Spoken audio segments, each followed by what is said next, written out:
मैं Maharashtra board Nagpur 12th commerce economics का subject पढ़ाने जा रहा हूँ, जिसमें हम पढ़ेंगे वस्तु विनिमय प्रणाली, है ना स्टूडेंट। बार्टर सिस्टम, इंग्लिश में बार्टर सिस्टम, हिंदी में वस्तु विनिमय प्रणाली। किसे कहते हैं स्टूडेंट? वस्तु विनिमय प्रणाली, है ना स्टूडेंट। वैसे मैं अर्थ बता देता हूँ आपको। वस्तु विनिमय प्रणाली, जब हम पुराने समय में रहते थे तो उस समय में पैसे नहीं चलते थे। उस समय में वस्तु के बदले वस्तु लेना देना होता था। जैसे कि हमारे पास गेहूँ है तो हमने चावल दे दिए, है ना स्टूडेंट।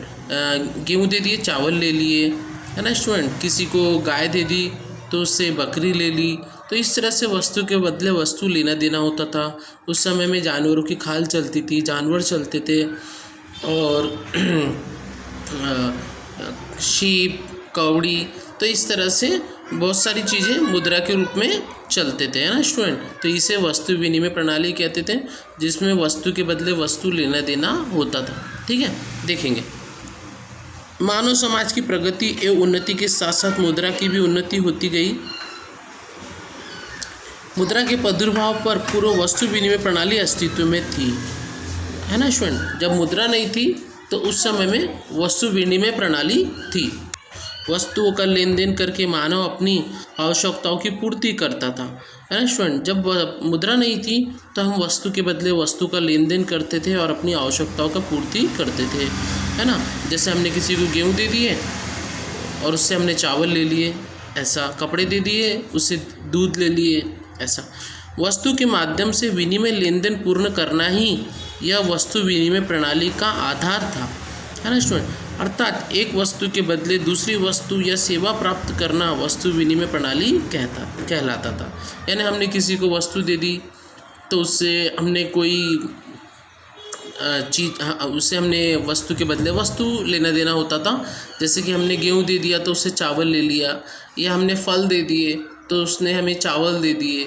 इस तरह से लेना देना होता था। उदाहरणार्थ, गेहूँ या चावल के बदले दूध, घी, कपड़ा आदि लेना। प्राचीन समाज में श्रम विभाजन पर आधारित आत्मनिर्भर ग्रामीण अर्थव्यवस्था का अस्तित्व था। मानव की आज की आवश्यकता की तुलना में उस समय आवश्यकताएं सादी एवं सीमित थी, लेकिन उस समय में वस्तु के बदले वस्तु लेना देना होता था तो भी हमारा गुजर बसर चलता था। हम जी लेते थे क्योंकि हमारी आवश्यकताएं बहुत सीमित थी। जिस तरह से आज हमारी आवश्यकताएं ज़्यादा है, उस समय में हमारी आवश्यकता उस समय में बहुत ही कम थी। स्वयं की आवश्यकताओं की पूर्ति के पश्चात शेष बचे हुए वस्तु का लेन देन हम मानव अन्य सेवाएं एवं वस्तुओं के साथ साथ हम करते थे। ठीक है ना स्टूडेंट। देखेंगे वस्तु विनिमय प्रणाली की आने वाली कठिनाइयाँ। अब हम देंगे वस्तु विनिमय प्रणाली में आने वाली कठिनाइयाँ। ये पेपर में आता है स्टूडेंट्स 4 मार्क के लिए या 8 मार्क के लिए। बहुत ईजी है, पढ़ लेंगे इसे। पहला, मूल्य के सामान्य मापदंड का अभाव, है ना स्टूडेंट। देखेंगे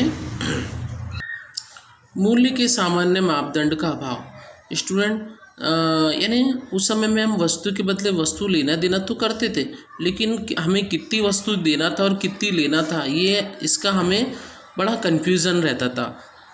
बड़ी कठिनाइयाँ आती थी। जैसे हमने किसी को प्याज दे दी और उसके बदले 1 बोरा प्याज दे दिया और उसके बदले 5 लीटर दूध ले लिया, तो कन्फ्यूज़न रहता था कि मैंने कहीं प्याज ज़्यादा तो नहीं दे दी या मुझे दूध कम तो नहीं मिल गया। इस तरह से दोनों के मन में कन्फ्यूज़न रहता था, है ना स्टूडेंट। देखेंगे वस्तु विनिमय प्रणाली में एक सामान्य इकाई का अभाव था जिसके द्वारा वस्तुओं और सेवाओं की माप की जा सके। एक गाय कितने सेर अनाज के बराबर है ना स्टूडेंट। उस समय में सेर चलता था, तो हमने एक गाय के बदले में कितना अनाज लेना चाहिए, यह बड़ी कठिनाई होती थी। या 1 किलो चावल कितने गज कपड़े के बराबर है, या फिर हमने किसी को 1 किलो चावल दिया तो कितने गज कपड़े हमें लेना चाहिए, इसका कन्फ्यूज़न रहता था। इसका ज्ञान प्राप्त करना बड़ा कठिन था, दोनों ही कन्फ्यूज रहते थे। सेकंड, दोहरे सहयोग का अभाव। दोहरे सहयोग का मतलब होता है स्टूडेंट, हमने किसी को गेहूँ दे दिए और उसके बदले हमें गेहूँ के बदले चावल चाहिए, तो हमें वो व्यक्ति नहीं मिलता था कि जो हमें चावल दे सके। हम हो सकता है कि वो व्यक्ति हमें दाल देने के लिए तैयार हो, है ना स्टूडेंट, लेकिन हमें तो चावल ही चाहिए और वो व्यक्ति के पास दाल है। तो इस तरह से सुबह से लेकर शाम हो जाती थी, लेकिन हमें जो चाहिए वो वस्तु हमें नहीं मिलती थी, या फिर जो व्यक्ति से हमें जो वस्तु चाहिए थी वो व्यक्ति नहीं मिलता था। वस्तु के साथ विनिमय तभी संभव हो सकता था जब दो व्यक्ति परस्पर विनिमय करें जिन्हें एक दूसरे की वस्तु की आवश्यकता हो। यदि एक व्यक्ति को चावल चाहिए परंतु उसके पास बकरियां हैं, तो ऐसे व्यक्ति को ढूंढना होगा जिसके पास चावल हो परंतु उसे बकरियों की आवश्यकता हो, है ना। तो इस तरह से बड़ी कठिनाई होती थी। यानी हमारे पास चावल है लेकिन हमें बकरी चाहिए, तो ऐसा व्यक्ति नहीं मिलता था जो हमें चावल लेकर के बकरी दे दे। इस प्रकार दोहरे सहयोग की समस्या उत्पन्न होती थी, है ना। वह व्यक्ति नहीं मिलता था, दोहरा मतलब दूसरा व्यक्ति, जो हमें वस्तु चाहिए वो वस्तु देने वाला व्यक्ति हमें नहीं मिलता था। वस्तु की अविभाज्यता मतलब स्टूडेंट वस्तु को विभाजित करना। जैसे मान लो हमें गेहूँ दे करके उसके बदले हमें वस्तु की अविभाज्यता। स्टूडेंट वस्तु की अविभाज्यता मतलब मान लो मेरे पास मुझे किसी से गाय चाहिए और मुझे किसी को गाय देना है और गाय के बदले मुझे 2 बोरे चावल चाहिए, लेकिन उस व्यक्ति के पास मान लो 1 ही बोरा चावल है, तो मैं उस वस्तु को गाय को काट करके नहीं दे सकता। गाय मर जाएगी और ख़राब हो जाएगी, बेकार हो जाएगी गाय। इस तरह से वस्तु को विभाजित करके देने में कठिनाई होती थी, है ना स्टूडेंट। जो वस्तुएं अविभाज्य होती है उनकी विनिमय दर का निर्धारण करना कठिन होता है। इस प्रकार की अविभाज्य वस्तुएं वस्तु विनिमय प्रणाली के अंतर्गत गंभीर समस्या उत्पन्न कर देती है। एक गाय और बकरियों का विनिमय करने में कठिनाइयाँ उपस्थित होती है ना स्टूडेंट। मान लो हमें किसी से किसी को बकरी दे करके उससे 2 बोरे चावल चाहिए, लेकिन उस व्यक्ति ने कहा कि मेरे पास तो 1 ही बोरा चावल है, तो हम उसको बकरी काट के तो नहीं दे सकते, फिर बकरी बेकार हो जाएगी। इस तरह से अविभाज्यता की कठिनाई आती थी। नेक्स्ट संचय की कठिनाई। संचय मतलब जमा करने में कठिनाई है स्टूडेंट। हम उस समय में वस्तु चलती थी, गेहूँ, चावल, जानवर, इन दे करके हमें वस्तु के बदले वस्तु मिलती थी। अब मान लो मेरे पास 100 बकरियाँ हैं, तो उनको मैं भविष्य के लिए उठा के नहीं रख सकता था, क्योंकि इतने की बकरी नहीं, उतने की वो खा जाएंगे, या फिर बकरी को अगर मैंने कुछ खिलाया नहीं तो वो मर जाएगी रखे। जैसे आज हम मुद्रा को जमा करके रख सकते हैं, वो ख़राब भी नहीं होती, है ना। लेकिन उस समय में वस्तु चलती थी, गेहूँ, चावल, दूध, सब्जी को हम संभाल कर उठा करके नहीं रख सकते थे, स्टोर करके नहीं रख सकते थे।